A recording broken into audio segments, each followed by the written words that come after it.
আমার সৎ বাবা আমার চাচাতো বোনকে পেছন থেকে জড়িয়ে ধরে আছে, আর অপরদিকে আমার চাচাতো বোন হাসাহাসি করে রান্না করছে। এগুলো দেখে যেন আমার রাগ নিমিষেই উঠে গেল। এতটুকু বড় হয়েছি, আজ পর্যন্ত আমার আম্মু আমাকে বলতে পারবে না আমি কোনোদিন তাদের সাথে রাগ করে কথা বলেছি।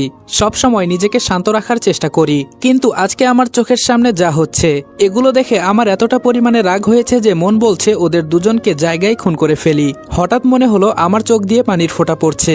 চোখে হাত দিয়ে দেখি সত্যি আমার চোখ দিয়ে পানি পড়ছে। আর পড়বেই বা না কেন? ভালোবাসার মানুষের সাথে কেউ এসব নোংরামি করলে তখন কি আর নিজেকে ঠিক রাখা যায়? আমার এই চাচাতো বোন, ওর নাম মায়া, দেখতে শুনতে একদম পরীর মতো। যে কোনো মানুষ ওকে একবার দেখলে ওর প্রেমে পড়তে বাধ্য। আমি ওকে এই পর্যন্ত 3 বার প্রপোজ করেছি, এর বিনিময়ে শুধু থাপ্পড় খেয়েছি। যখনই বলি আমি তোকে ভালোবাসি, অনেক অনেক ভালোবাসি, যা বলার বাহিরে, তখন বলে দেখ তুই আমার চাচাতো ভাই, এর বেশি কিছুই না।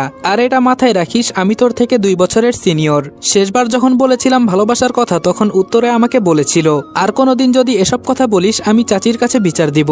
আরো নানাভাবে বকা দিয়েছিল। এরপর থেকে আমি ওর পিছু আর নেই না। দূর থেকেই ভালোবাসা সুন্দর।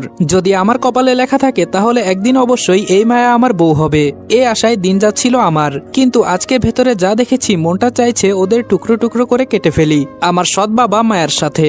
এখন কি বলবো, বলার মতো ভাষা খুঁজে পাচ্ছি না। এসব দেখতে পারবো না বলে রুমে চলে গেলাম। ওয়াশরুম থেকে চোখে মুখে কিছুটা পানি দিয়ে বিছানার উপর গিয়ে বসলাম। জোরে একটা চিৎকার দিয়ে আম্মুকে ডাক দিলাম।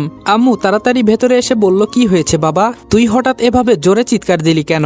আম্মুর পেছনে পেছনে আমার চাচাতো বোন আর আমার সৎ বাবাও চলে আসলো। তবে মায়া কাপড় ঠিক করতে করতে ভেতরে ঢুকছে, যা দেখে আমার রাগ আরো দ্বিগুণ হয়ে গেল। আমি এবার জোরে চিৎকার দিয়ে বললাম, 10 মিনিট হলো আমি বসে আছি, কিন্তু আমার কফি এখনো আসে নাই। তোমরা সবাই কি করছিলে?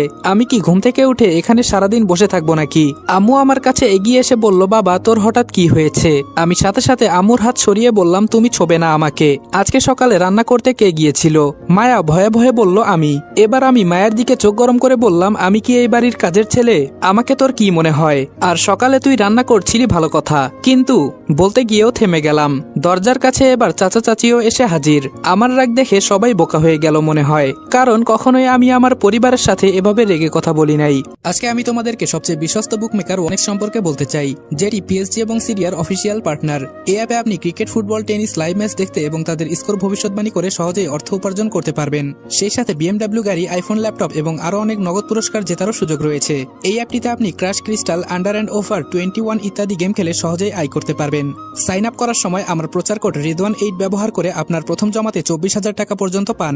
আপনি বিকাশ, নগদ, ব্যাংক, ক্রিপ্টো, পেপাল এবং অন্যান্য সহজ পদ্ধতির মাধ্যমে সহজেই আপনার জেতা টাকা তুলতে পারবেন। এখানে আপনি 24 ঘন্টা 7 দিন গ্রাহক সহায়তা পাবেন। তাই এখনই গুগলে ওয়ানেক্স